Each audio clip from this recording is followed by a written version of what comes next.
Estamos nuevamente de regreso con cada uno de ustedes, queridos catequistas, en este su espacio Catequista con Espíritu, agradeciéndoles como siempre la gentileza de su sintonía, el hecho de que nos dediquen este momento de su apreciado tiempo para escucharnos.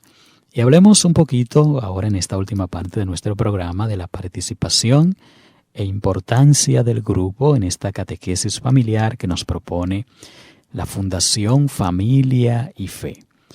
Por un grupo entendemos el conjunto de una clase, un aula virtual o presencial, y también al número más reducido de personas que trata personalmente cada uno de los catequistas familiares. Y una de las notas características y definitorias de la catequesis es que, como ya se ha comentado, necesita un entorno social, comunitario y de grupo.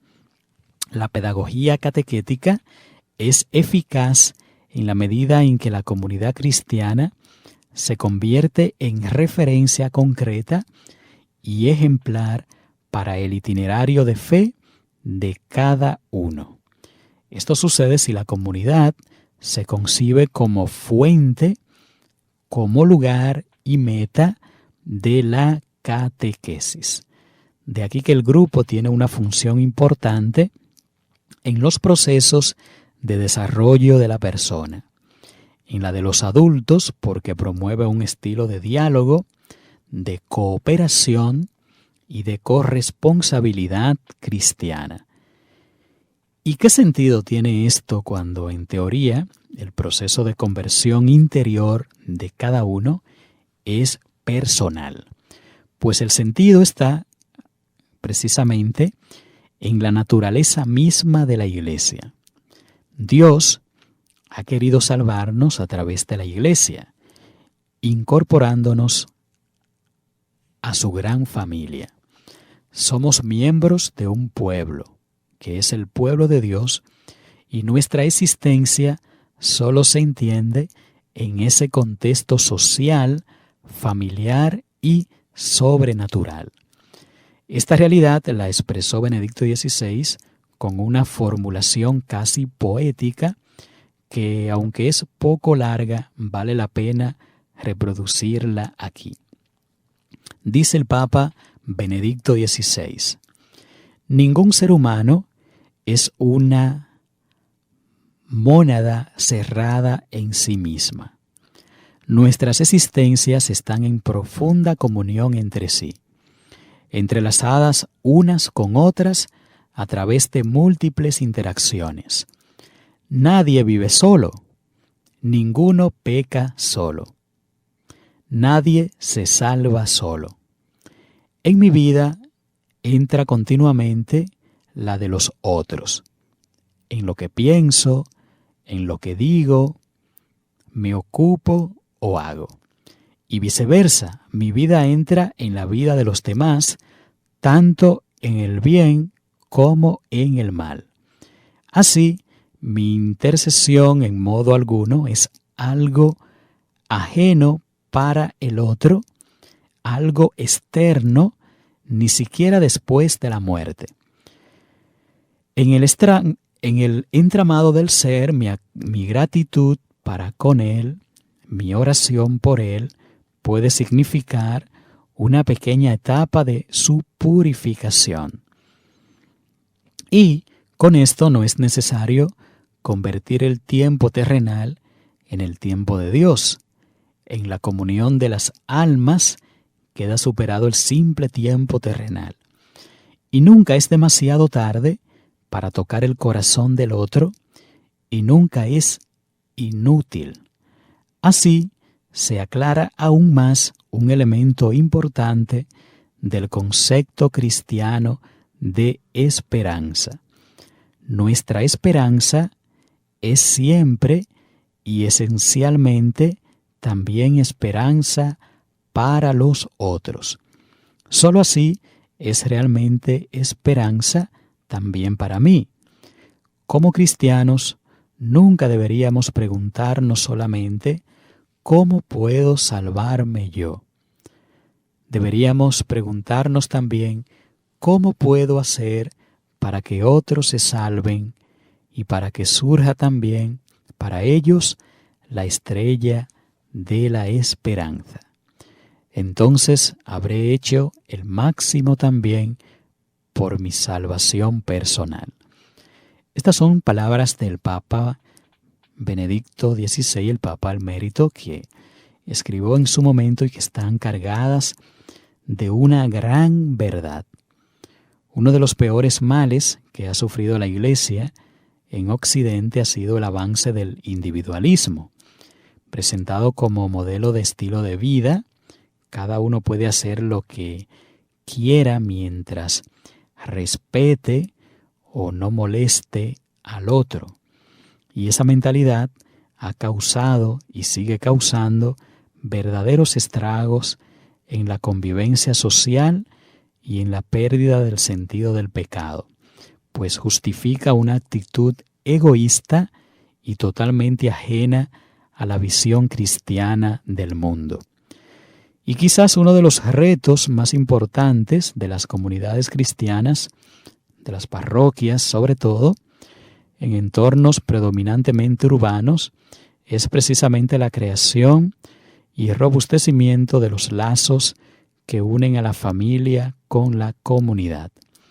Cuando se acercan a la parroquia o a otro tipo de comunidad cristiana, todos deberían sentirse como en su casa, miembros de esa familia más grande a la que le unen vínculos tan estrechos como a la de las familias de sangre. Y por este motivo, la catequesis no puede prescindir de las relaciones personales entre los miembros que la componen. Se puede afirmar que una catequesis que se impartiera totalmente online, por ejemplo, dejaría de ser catequesis en sentido estricto, pues carecería de un elemento esencial como es el de la comunión, la relación, los vínculos con los demás. De tal modo que una catequesis tradicional en la que los participantes se limitaran a asistir a clases no sería una verdadera catequesis, ya que se necesita interacción, diálogo, ayuda mutua, compartir responsabilidades, trabar amistades, sentirse querido y querer también a los demás. Y en este mismo sentido, la catequesis de adultos requiere un método participativo muy distinto a la tradicional clase magistral, ya que la participación activa en el proceso formativo de los catequizandos está en plena conformidad no solo con una comunicación humana verdadera, sino especialmente con la economía de la revelación y de la salvación. De tal modo que los catequizandos, sobre todo cuando son adultos, pueden contribuir con eficacia al desarrollo de la catequesis, indicando los diversos modos para comprender y expresar eficazmente el mensaje, tales como aprender haciendo, hacer uso del estudio y del diálogo, intercambiar y confrontar los diversos puntos de vista, etcétera, etcétera, etcétera. Todavía, mis queridos catequistas, sigue siendo habitual encontrar personas amigas de la formación, estilo conferencia. Uno habla y los demás escuchan. Y eso puede estar bien para un contexto de gran público y estrella mediática, pero es sencillamente inaceptable para una situación de enseñanza, aprendizaje normal. No solo por razones catequéticas, sino también por razones didácticas. La pedagogía ha avanzado tanto, sobre todo en los últimos tiempos, que ya nadie con un mínimo de formación didáctica se atreve a opinar lo contrario. No hay que temer, claro está, a la participación, sino a la falta de participación dentro de nuestros ambientes de catequesis. Y aquí hemos de recordar que Esta catequesis familiar de la que estamos haciendo referencia, pues requiere sobre todo que se anime a todos a participar activamente, ya que nadie es un verso suelto, y si se conforma con estar al margen, con una actitud pasiva o ausente, ofrece un mal ejemplo que no es de recibo entre gente adulta. También debe de manifestarse el cariño y la preocupación por los demás. También se traduce en una exigencia.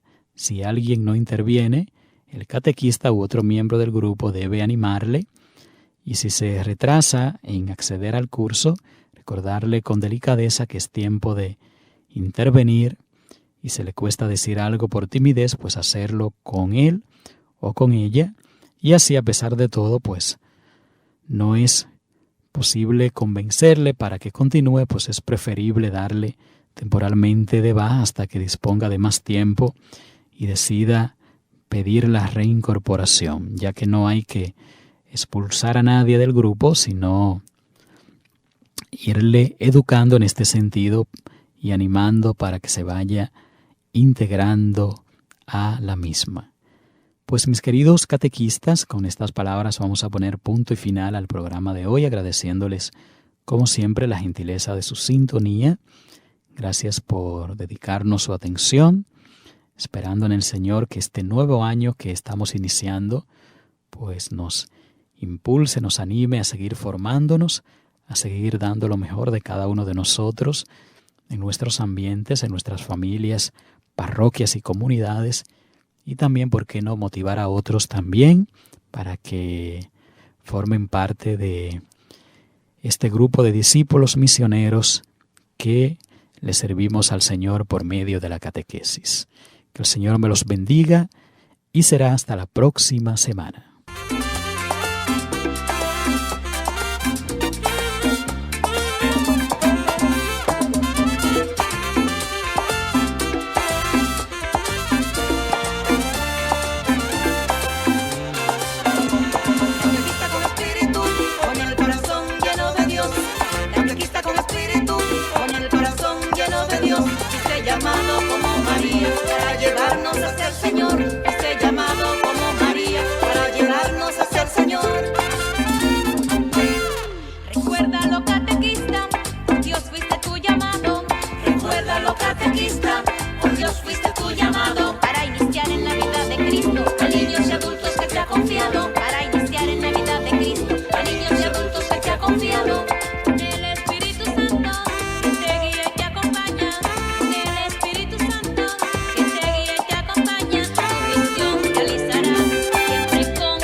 La Arquidiócesis de Santo Domingo y el Instituto Catequístico Fray Ramón Pané presentaron su programa Catequista con Espíritu. Hasta la próxima semana. Catequista, catequista.